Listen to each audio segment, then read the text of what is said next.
Clerk 2011 या परीक्षेमधलं हे गणित आहे. एका नावेत सरासरी 22 किलोग्रॅम वजनाची 25 मुले बसली.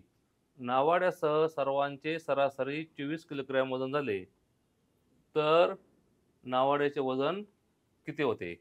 आता पहा, अशा प्रकारचे अनेक गणितं विचारतात. विद्यार्थी, शिक्षक, नावाडी, आई आणि मुले वगैरे तसं. तर काय करायचं असतं, सरासरी वजन जे दिलंय ते आणि ते एकूण जे मुलं असतील, विद्यार्थी असतील, काय असतील, त्यांचा गुणाकार केला, की त्या सर्वांचं एकूण जे वजन असन, एकूण वजन म्हणा, एकूण गुण म्हणा, एकूण वय म्हणा, ते येतं मग. पहा आता इथं काय वजन आहे. आता पहा बरं मग 25 मुलांचे 25 मुलांचे सरासरी वजन बरोबर 22 किलोग्रॅम. पहा 25 मुलांचं वजन किती आहे? 22 किलोग्रॅम आहे. 25 मुलांचा सरासरी म्हणजे काय? प्रत्येकाचं वजन 22-22 आहे असं मानायचं आपण. सरासरी म्हणजे काय? प्रत्येकाचं वजन किती असेल ते काढणे. 25 मुलांचे सरासरी वजन आहे ते. 25 मुलं आहेत, त्यांचे सरासरी वजन 22 किलोग्रॅम आहे. सरासरी 22 म्हणजे कोणाचं 19 असेल, कोणाचं 23 असेल, कोणाचं 25 असेल, कोणाचं 16 असेल. त्याप्रमाणे त्यांनी एकूण बेरीज करून भागलं आणि उत्तर काय आलेलं आहे? 22 आलेलं आहे. मग आपण असं म्हणू शकतो मग, एकूण वजन बरोबर एकूण वजन किती होणार मग? 25 गुणिले 22. 25 दुणे 50, हातच्याले 5, 50 आणि 5 55, 550 किलोग्रॅम. म्हणजे विद्यार्थ्यांचं एकूण, त्या मुलांचं एकूण किती वजन आलंय? 550 आलं. तर नावडत्यात मिळवायचा. मग नावड्याचं वजन आपल्याला माहित नाही. मग असं म्हणायचं, नावड्याचे वजन x किलोग्राम मानू. x किलोग्रॅम मानू. नावाड्याच्या वजनासह सर्व मुलांच्या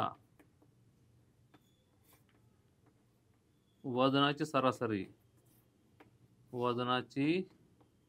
सरासरी बरोबर 24 किलोग्रॅम. किती आलेले?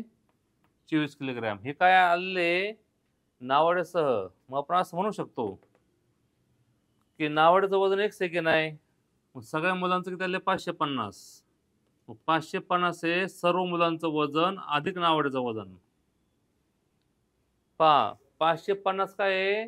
25 मुलांचं एकूण वजन आहे. कारण प्रत्येकाचं वजन हे 22-22 आपण गृहीत केलं. कारण का? त्यांचं सरासरी वजन 22 असल्यामुळं.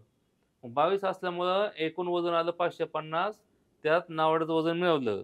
आता सरासरी काढताना 25 मुलं आहेत म्हणून 25 ने भागायचं नाही.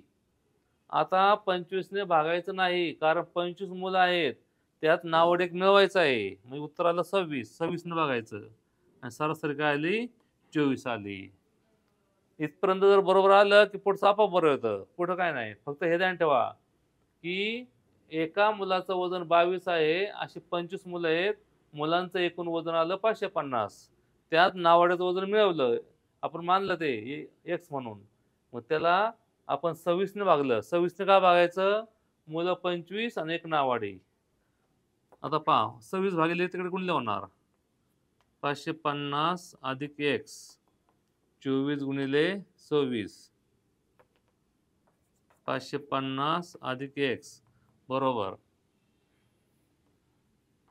24 16, हातच्याला 14, 24 28 आणि 14 62, 624 आले. आता x ची किंमत कशी होणार? x बरोबर 624 वजा 550. 624 मधून 550 वजा करायचे. 624 550. 4 तो 4, 12 तो 5 गेले 7. उत्तर काय आलं? 74 आलं. याचं उत्तर काय आलं? 74. 74 आले. मग नावाड्याचं वजन काय आलं? x आपण मानलेलं आहे. नावाड्याचं वजन x किलोग्रॅम, x 74 आलं, म्हणजे नावाड्याचं वजन काय आलंय? 74 किलोग्रॅम हे उत्तर आलेलं आहे. पर्याय बरोबर आहे. पहा एका नावेत 22 सरासरी 22 किलोग्राम वजनाची मुलं आहेत. अशी किती मुलं आहेत? 25.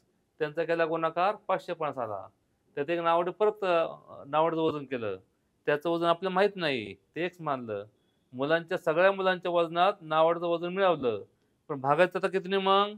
मुलं 25 आहेत. नावड एक हे 26 ने भागायचं. तेव्हा उत्तर आलं 24 आलं. भागिलेचं गुणिले केलं आणि मग हे अधिकचं वजा केलं, उत्तर आलं 74 आलं. त्यामुळे त्या नावाड्याचं वजन काय आलंय? 74 किलोग्राम. पर्याय ए बरोबर आहे. क्लर्क परीक्षा 2011.